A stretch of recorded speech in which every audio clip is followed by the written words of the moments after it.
Imagine walking into your childhood home after a normal Sunday morning, expecting to hear your mother's laughter echoing from the kitchen, your father's deep voice calling from the living room, your siblings' music drifting down the hallway. Instead, you're greeted by a silence so thick it feels like drowning.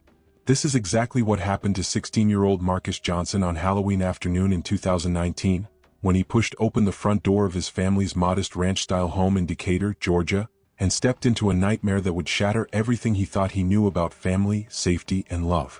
The Johnson house on Maple Street had always been a beacon of warmth in their close-knit neighborhood.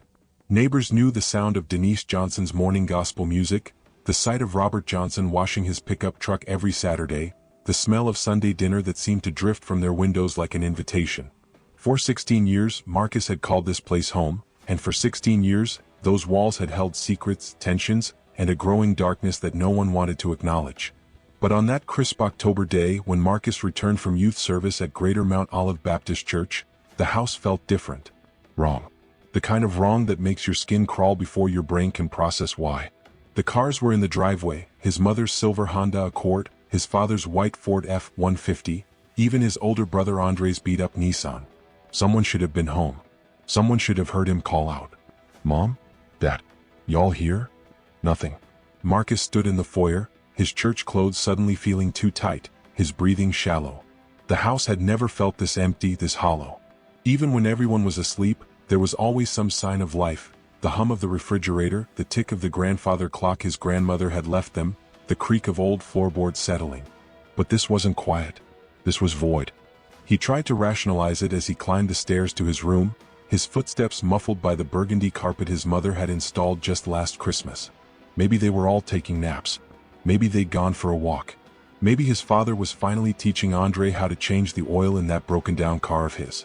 But even as he told himself these things, something deep in his gut was screaming that none of it was true. Marcus spent the next hour in his room, PlayStation controller in his hands, volume turned up high enough to drown out the oppressive silence that seemed to seep through the walls. He played the same level of Call of Duty over and over, his character dying repeatedly because he couldn't concentrate. Every few minutes, he'd pause and listen, hoping to hear his mother's voice calling him for dinner, his father's heavy footsteps on the stairs, Andre's off-key singing from the shower. But the silence persisted, and with each passing minute, it grew heavier, more suffocating. By 4 o'clock, Marcus couldn't take it anymore. His mother, Denise, was never this quiet this long. She was a woman who filled every space with her presence, humming while she cooked, talking on the phone with her sisters, calling out reminders about chores or homework or church events. The fact that he hadn't heard her voice in hours felt like a violation of the natural order. He left his room and walked down the hallway, his bare feet silent on the carpet. His parents' bedroom door was slightly ajar, just enough for him to see the edge of their king-sized bed, the one his father had surprised his mother with for their 10th wedding anniversary 3 years ago. As he got closer, he could make out 2 forms under the navy blue comforter, both perfectly still. "Mom? Dad?" No response. Marcus pushed the door open wider and stepped inside. The room was dim, heavy curtains blocking most of the afternoon sunlight, but he could see clearly enough. His parents lay side by side, the covers pulled up to their necks, their faces turned toward the ceiling. They looked peaceful, like they were just sleeping deeply, the way they sometimes did on lazy Sunday afternoons. But something was off. His mother's foot was sticking out from under the blanket, and when he touched her ankle, her skin was cold. Not cool like someone who'd been sleeping in air conditioning, but cold in a way that made his hand jerk back instinctively. "Mom?"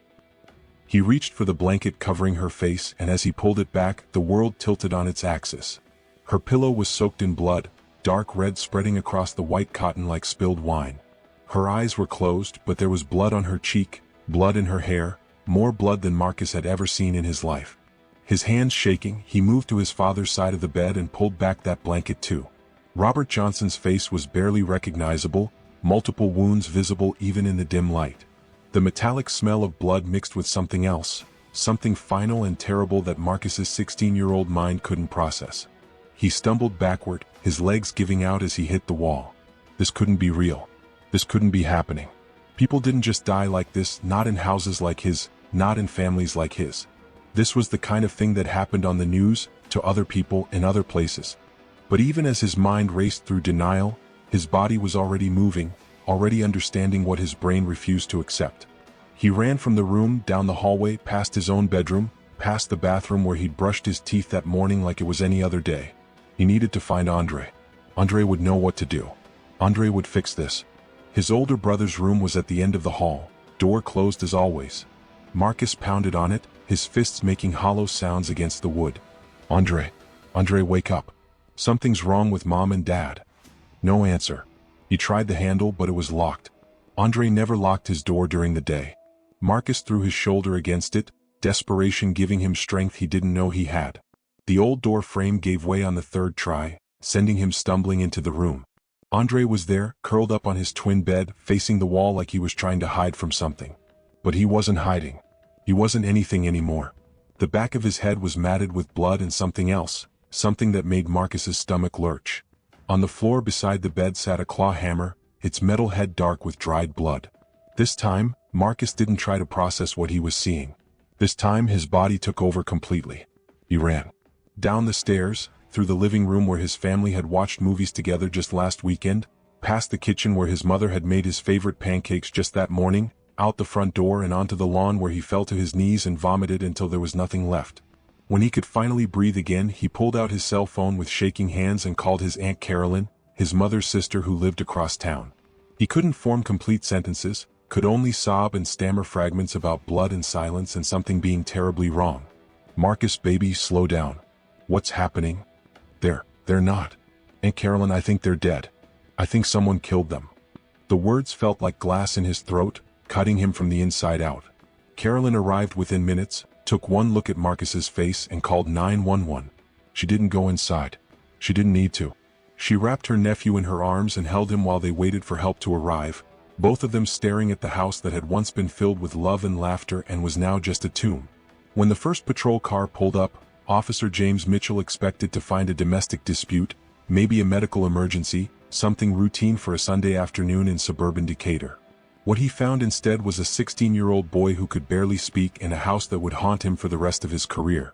The scene inside was methodical in its horror. 3 members of the Johnson family, Robert, 42, Denise, 39, and Andre, 21, had been killed in their sleep. Robert and Denise had been shot multiple times at close range, their bodies positioned as if they'd never known what hit them. Andre had been beaten to death with the hammer found beside his bed, the attack so vicious that investigators would later determine he'd been struck at least 15 times. But if you're enjoying this story, kindly do us a favor and subscribe to our channel. It is free and won't cost anything, but it means the world to us. We're just a small channel trying to grow. Thank you, and back to the video. what made the scene even more chilling was what wasn't there. No signs of forced entry. No evidence of robbery. No indication that the victims had put up any fight or even known they were in danger. The killer had moved through the house like someone who belonged there, someone who knew the layout, who knew where everyone slept, who knew how to get in and out without drawing attention. Someone who had a key. As crime scene investigators processed the house, detectives began building a timeline. Marcus had left for church at 9 that morning. Neighbors reported hearing what sounded like gunshots around 10:30, but in a neighborhood where hunting was common and backyard target practice wasn't unusual, no one had thought to investigate. By the time Marcus returned home at 3 in the afternoon, his family had been dead for hours. The killer had taken their time. Blood spatter analysis would later show that Andre had been killed first, likely to prevent him from waking up and alerting the others. Then Robert and Denise had been shot in their bed, execution style, while they slept. The positioning of the bodies, the lack of defensive wounds, the calculated nature of the attacks. This wasn't a crime of passion. This was planned, deliberate, personal. But perhaps most telling was what the killer had taken with them when they left. Robert Johnson's white Ford F-150 pickup truck was missing from the driveway. Along with it, several items had been removed from the house. Some cash from Denise's purse, a few pieces of jewelry, and notably, any shell casings from the gunshots. The killer had been careful to clean up after themselves, at least partially. As investigators canvassed the neighborhood, they learned something that made Marcus's blood run cold. Mrs. Henderson, who lived next door, had seen someone in the Johnson driveway that morning around 11 o'clock, loading items into the pickup truck. She'd assumed it was Robert or Andre, hadn't thought anything of it. But when she described the person she'd seen, tall, thin, wearing a dark hoodie, it didn't match either of the men who'd been found dead inside. The description did, however, match someone who should have been in that house but wasn't. Someone who was conspicuously absent from the crime scene, someone who had access to the house and knowledge of the family's routines. Malik Johnson, Robert's 25-year-old son from a previous relationship. As detectives dug deeper into the Johnson family dynamics, a troubling picture began to emerge. The family wasn't the picture-perfect unit their neighbors believed them to be. There were tensions, fractures that had been carefully hidden behind Sunday dinners and family photos, cracks that had been growing wider for years. Malik had never fully accepted his father's marriage to Denise. When Robert and Denise had gotten together 12 years earlier, Malik was just 13, angry about his parents' divorce, resentful of the woman who'd taken his mother's place. As he grew older, that resentment had festered, fed by mental health issues that the family had struggled to address. Malik had been diagnosed with bipolar disorder and intermittent explosive disorder during his teenage years. When he took his medication, he could be charming, helpful, the son Robert desperately wanted him to be. But when he went off his medication, which happened frequently, he became volatile, unpredictable, sometimes violent. There had been incidents over the years. Arguments that turned into physical altercations. Times when Malik had to be restrained or removed from the house. Once, he'd put his fist through a wall during a disagreement with Denise about household rules. Another time, he'd thrown a plate at his father during a discussion about getting a job. Each incident was followed by apologies, promises to do better, pleas for another chance. And Robert, loving and patient to a fault, had always given him that chance. The pattern had continued into Malik's adulthood. He would disappear for weeks or months at a time, staying with friends or living in his car, then return home when he needed money or had nowhere else to go. Denise had grown increasingly uncomfortable with these visits, especially after Malik had made inappropriate comments about her appearance and had been caught going through her personal belongings. She'd urged Robert to set firmer boundaries, to require Malik to get consistent mental health treatment and hold down a job before he could stay in their home. But Robert struggled with tough love when it came to his oldest son. He remembered the sweet little boy Malik had been before the divorce, before the diagnosis, before everything went wrong. He kept hoping that if he just showed enough patience, enough love, Malik would eventually get his life together. That hope had cost him everything. The weekend before the murders, Malik had been staying at the house again. He'd recently been released from a brief psychiatric hold after threatening to hurt himself during an argument with a former girlfriend. Robert had picked him up from the hospital and brought him home, despite Denise's reservations. He thought a family weekend might help his son feel more stable, more connected. On Saturday, Robert had taken Malik on a hunting trip to their family cabin about 3 hours north of Decatur. It was something they'd done when Malik was younger, and Robert hoped it might recreate some of those happier memories. They'd spent the day shooting at targets, talking about Malik's plans for the future, trying to rebuild the father-son relationship that had been fractured for so long. Robert had even taught Malik how to use his .22 caliber handgun, the same gun he'd bought for home protection years earlier. They'd practiced for hours, Malik showing surprising skill and focus. For a brief moment, Robert had felt hopeful that maybe this time would be different, that maybe his son was finally ready to turn his life around. He had no idea he was training his own killer.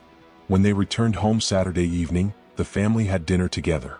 Denise made Malik's favorite meal: fried chicken, mac and cheese, green beans, and they'd all sat around the table like a normal family. Marcus had told them about his plans for college, Andre had shared updates about his new job at the auto parts store, and Malik had seemed genuinely engaged in the conversation. But beneath the surface, tensions were still simmering. Later that evening, Robert and Denise had talked privately about setting some ground rules for Malik's stay. They agreed that he needed to start taking his medication regularly, begin looking for work, and contribute to the household in some way. They planned to have that conversation with him on Sunday. They never got the chance. Sunday morning, Marcus left for church at 9 as he did every week. Andre was still sleeping, he'd worked a double shift on Saturday and planned to spend Sunday resting. Robert and Denise were having coffee in bed, reading the Sunday paper, enjoying a quiet morning together. Malik was supposed to be sleeping on the living room couch, where he'd been staying during his visit. Instead, he was wide awake, walking through the house with his father's .22 in his hand and murder in his heart. What happened next would haunt investigators for years. According to the evidence reconstruction, Malik had gone to Andre's room first. His younger half-brother represented everything Malik felt he'd been denied: acceptance, stability, a secure place in the family. Andre had never had to fight for his father's love, had never been seen as a problem to be managed or a burden to be carried. Using the claw hammer from Robert's toolbox in the garage, Malik had attacked Andre while he slept, striking him repeatedly in the head to ensure he couldn't cry out or fight back. The violence was excessive, personal, filled with years of resentment and jealousy. Then he'd gone to his father's room. Robert Johnson died first, shot 3 times in the face at close range while he slept. Denise had been awakened by the sound and had tried to defend herself, raising her hand to block the gun. She'd been shot through the palm before taking 2 more bullets to the head. The blood spatter on the walls told the story of her final moments, awake, aware, terrified. After the killings, Malik had calmly walked through the house, collecting shell casings and wiping down surfaces where he might have left fingerprints. He'd taken some cash and jewelry to make it look like a robbery, loaded his father's truck with a few belongings and driven away. By the time Marcus returned from church, Malik was already 3 hours away, sitting on the porch of the family hunting cabin where he'd learned to shoot just 2 days earlier. The manhunt for Malik Johnson lasted less than 12 hours. A bolo alert for Robert's truck had been issued immediately after the bodies were discovered, and by 10 o'clock that evening, a deputy in rural Fannin County spotted the vehicle parked outside the Johnson family cabin. When officers arrived at the scene, they found Malik sitting calmly on the porch, smoking a cigarette and staring off into the woods. He didn't run when he saw them coming. He didn't resist when they told him to put his hands up. He simply stood, dropped his cigarette, and walked toward the patrol cars like a man who'd been expecting them. Inside the truck, investigators found the murder weapon Robert's .22 caliber handgun, still loaded with the same type of ammunition that had killed his father and stepmother. There were traces of blood on the seats, on the steering wheel, on the door handles. Forensic testing would later confirm that the blood belonged to all 3 victims. In the cabin, they found some of the stolen items from the house, as well as evidence that Malik had been living there since the murders. He'd made himself at home, cooking food, watching television, acting as if nothing had happened. When asked about the blood on his clothes, he'd simply shrugged and said he'd been hunting. The interrogation began at midnight. Detective Sarah Williams, a 20-year veteran who'd worked hundreds of homicide cases, led the questioning. She'd seen the crime scene, had looked at the photos of 3 people murdered in their own home, and she was determined to get answers for the family members who were still reeling from their loss. At first, Malik said nothing. He sat in the small interrogation room, staring at his hands, occasionally asking for water or to use the bathroom. He showed no emotion when they told him what they'd found at the house, no reaction when they described the evidence against him. It was as if he'd disconnected from reality entirely. But as the hours wore on, cracks began to show in his facade. When Detective Williams mentioned that Marcus had been the one to find the bodies, Malik's composure finally broke. He looked up for the first time since the interrogation began, and tears filled his eyes. "I didn't want him to see that," he whispered. "He's just a kid. He shouldn't have had to see that." That single moment of genuine emotion opened the floodgates. Over the next several hours, Malik confessed to the murders, though his version of events was fragmented, contradictory, and filled with justifications that made little sense to anyone but him. He spoke of feeling unwanted, unwelcome in his own father's house. He described Denise as manipulative, claimed she'd turned his father against him, convinced Robert that his own son was a burden rather than a blessing. He talked about Andre as if he were an interloper, someone who'd stolen the family position that should have been his.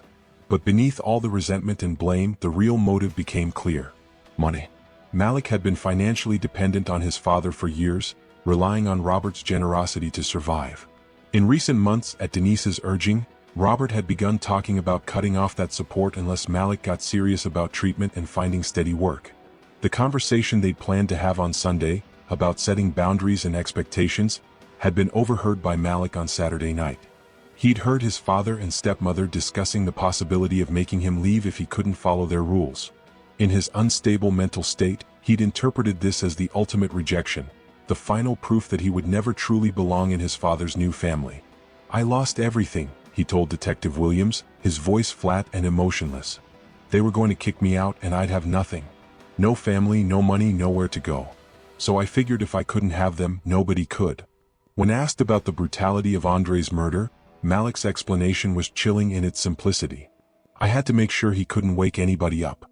I had to make sure it was quiet." The premeditation was clear. This wasn't a moment of uncontrolled rage. It was a calculated decision to eliminate the people he saw as obstacles to his father's love and resources. He'd planned the attack, chosen his weapons, executed his family members while they were at their most vulnerable, and tried to cover his tracks by making it look like a robbery. He'd killed 3 people for money and a misguided sense of entitlement, and he traumatized a 16-year-old boy who would never be able to forget what he'd seen in his childhood home. The case against Malik Johnson was overwhelming. Physical evidence, witness testimony, his own confession, prosecutors had everything they needed to seek the death penalty. But Malik's defense team, led by attorney David Chin, chose a different strategy. Rather than fight the charges, they focused on avoiding the ultimate punishment. Chin argued that Malik's mental illness had been a contributing factor in the crimes, that years of untreated bipolar disorder and explosive episodes had culminated in a psychotic break that led to the murders. He presented evidence of Malik's psychiatric history, testimony from mental health professionals, and character witnesses who spoke about the young man they'd known before his illness took hold. The prosecution, led by District Attorney Monica Hayes, countered that mental illness didn't excuse the calculated nature of the crimes. They pointed to the premeditation evident in Malik's actions, the choice of weapons, the systematic way he'd moved through the house, the attempts to cover up evidence afterward. Malik Johnson knew exactly what he was doing, Hayes argued during plea negotiations. He made deliberate choices at every step. He chose to get the gun. He chose to get the hammer. He chose to kill Andre first to keep him quiet. He chose to shoot his father and stepmother while they slept. And he chose to try to cover it up afterward. These aren't the actions of someone who wasn't in control of their faculties. These are the actions of someone who wanted his family dead and was willing to do whatever it took to make that happen. But the defense's strategy was working. Faced with the possibility of a lengthy trial that would further traumatize the surviving family members, and concerned about the challenges of seeking the death penalty in a case involving mental illness, prosecutors agreed to a plea deal. In exchange for pleading guilty to 3 counts of first-degree murder, Malik would receive 3 consecutive life sentences without the possibility of parole. He would spend the rest of his life in prison, but he would keep his life. The plea hearing took place on a cold February morning, 6 months after the murders. The courtroom was packed with family members, friends, and community members who'd been following the case. Marcus sat in the front row with his Aunt Carolyn, now his legal guardian, his hands clenched in his lap as he prepared to face his family's killer. When Malik was brought into the courtroom in shackles and an orange jumpsuit, he looked nothing like the young man who'd shared Sunday dinner with his family just months earlier. He'd lost weight, his hair was unkempt, and his eyes held a hollow quality that suggested the full weight of his actions was finally sinking in. Judge Patricia Moore read the charges slowly, deliberately, making sure everyone in the courtroom understood exactly what Malik was pleading guilty to. 3 counts of murder in the first degree. 3 lives taken. A family destroyed.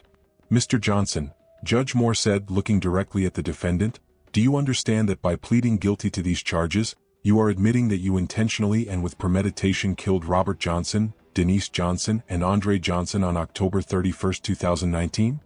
Yes, Your Honor, Malik replied, his voice barely audible.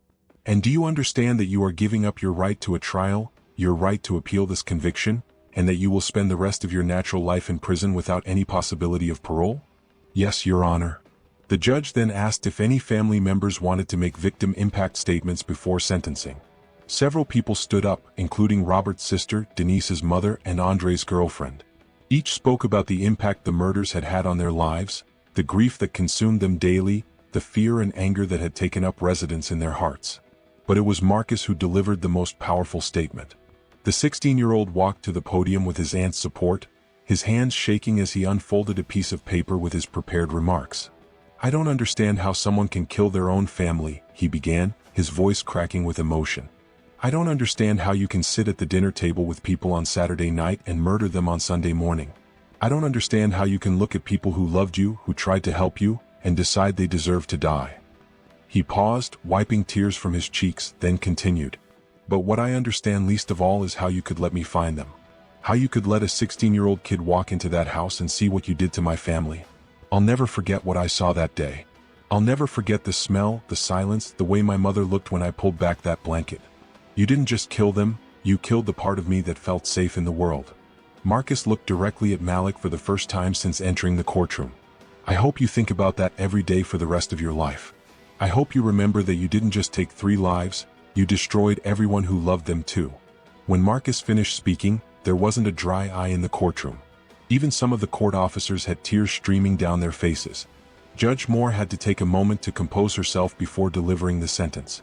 Mr. Johnson, she said, her voice filled with righteous anger, in my 30 years on the bench, I have never seen such a callous, calculated, and cruel set of crimes. You murdered 3 people who loved you, who tried to help you, who opened their home to you even when you'd given them every reason to turn you away. You destroyed a family, traumatized a child, and shattered a community's sense of safety and security. She paused, making sure her words had full impact. For the murder of Robert Johnson, I sentence you to life in prison without the possibility of parole. For the murder of Denise Johnson, I sentence you to life in prison without the possibility of parole. For the murder of Andre Johnson, I sentence you to life in prison without the possibility of parole. These sentences are to run consecutively, meaning you will never, ever be eligible for release. As the bailiff moved to escort Malik from the courtroom, he turned back toward the gallery where his family's loved ones sat. For just a moment, his eyes met Marcus's, and in that instant, the full weight of what he'd done seemed to crash over him. He opened his mouth as if to say something, then closed it again and allowed himself to be led away. Justice had been served, but for the people left behind, it felt hollow. No sentence could bring back Robert, Denise, and Andre. No amount of prison time could undo the trauma Marcus had experienced or heal the wounds that had been torn in the fabric of their family and community. Malik Johnson was transferred to Georgia State Prison, where he was classified as a high-security inmate due to the nature of his crimes and his history of mental illness. Prison officials placed him in protective custody initially, both for his own safety and because of concerns about his psychological stability. Life in prison was not kind to Malik. The reality of spending the rest of his life behind bars, combined with his untreated mental illness, led to a rapid deterioration in his condition. He refused medication most of the time, claiming it made him feel foggy and not like himself. He had difficulty adjusting to prison routines and frequently got into conflicts with guards and other inmates. Other prisoners knew what he'd done. Family killers weren't well regarded even among convicted murderers, and he was often isolated and threatened. He spent long periods in solitary confinement, which only worsened his mental state. Prison staff noted that he talked to himself frequently, sometimes carrying on conversations with people who weren't there. In the fragments of conversations overheard by guards, a consistent theme emerged. Malik seemed to believe that his family was still alive, that the murders had been some kind of nightmare or hallucination. He would ask guards when visiting hours were, wondering when his father would come to see him. He wrote letters to his stepmother apologizing for the argument we had and asking when he could come home. The delusion that his family was still alive seemed to be the only way his mind could cope with the enormity of what he'd done. Mental health professionals who examined him diagnosed him with severe depression, psychosis, and what they termed dissociative episodes, where he would completely disconnect from reality. Despite his condition, he never received the consistent mental health treatment he needed. The prison system was understaffed and underfunded, and inmates with mental illness often fell through the cracks. Malik's case was particularly challenging because he was frequently non-compliant with treatment recommendations and had a history of violence. As the years passed, Malik became increasingly withdrawn and unpredictable. He would sometimes spend days without speaking to anyone, then suddenly become agitated and aggressive. He was involved in several altercations with other inmates and had to be moved between facilities multiple times for security reasons. The guilt, the isolation, the untreated mental illness, and the hopelessness of his situation created a perfect storm of despair. 5 years into his sentence, on a cold December morning in 2024, corrections officers found Malik Johnson dead in his cell. He had used a bedsheet to hang himself from the light fixture, leaving behind no note, no explanation, no final words. He was 30 years old. The news of Malik's death reached Marcus through his Aunt Carolyn, who'd been notified by victim services. By then, Marcus was 21 years old, a college student studying social work with a focus on trauma counseling. He'd spent years in therapy working through the trauma of that Halloween afternoon, learning to live with the images that still haunted his dreams. When he heard that Malik was dead, Marcus felt a complicated mix of emotions. Relief that the person who destroyed his family was no longer in the world. Sadness for the waste of another life. Anger that Malik had taken the easy way out, avoiding the full consequences of his actions. But mostly he felt a deep, profound exhaustion. "I thought I'd feel more," he told his therapist the next week. "I thought I'd be happy or angry or something. But I just feel tired. Tired of carrying this around, tired of having my life defined by what he did to my family." The therapist, Dr. Jennifer Washington, had been working with Marcus since shortly after the murders. She'd helped him process the trauma, develop coping strategies, and slowly rebuild his sense of safety and security in the world. "What do you think your family would want for you now?" she asked gently.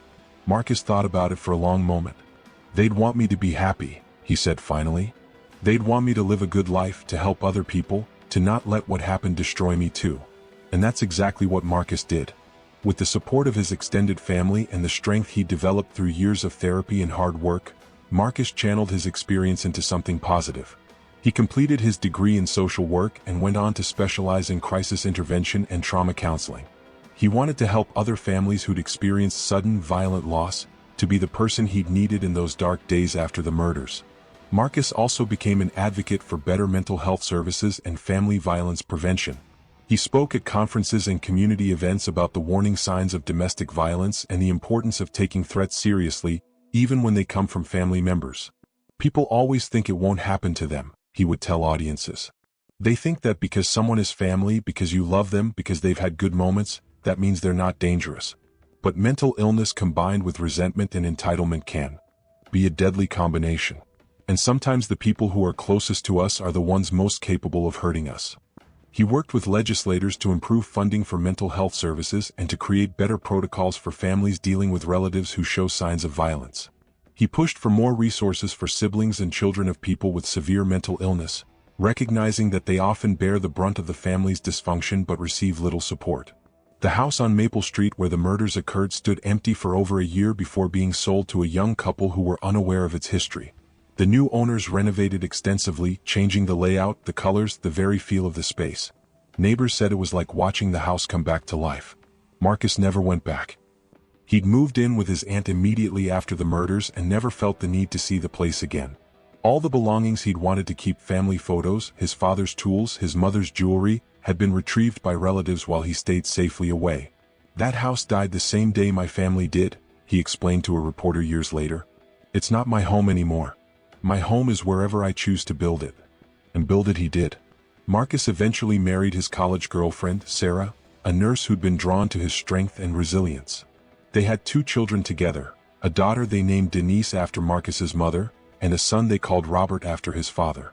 The story of the Johnson family murders is one that should haunt us all, not because of its brutality, but because of its preventability. 3 innocent people died because a family chose love over safety, hope over reality, loyalty over protection. They died because warning signs were ignored, threats were dismissed, and the potential for violence was underestimated. But their story doesn't end with their deaths. It continues in every family that recognizes the signs of danger and takes action. It lives on in every young person who finds healing and purpose after experiencing trauma. It echoes in every community conversation about mental health, family violence, and the responsibility we all have to protect each other. Marcus Johnson transformed his unimaginable loss into a force for good in the world. He chose to honor his family's memory not through bitterness or revenge, but through service and advocacy. He turned his pain into purpose, his trauma into a tool for helping others. If you're reading this story and recognizing warning signs in your own life or the lives of people you care about, please don't wait. Don't hope it will get better on its own. Don't assume that love is enough to overcome violence. Don't put loyalty above safety. Reach out for help. Contact local law enforcement, mental health professionals, or domestic violence resources. Trust your instincts. Take threats seriously even when they come from family members. And remember that choosing safety doesn't make you a bad person. It makes you a responsible one. The Johnson family's legacy lives on in the lives that have been saved by people who learned from their story. Make sure their deaths continue to have meaning by being someone who acts when action is needed, who speaks up when others stay silent, who chooses protection over politeness. Their story is a tragedy, but it's also a call to action. Answer that call. Someone's life may depend on it.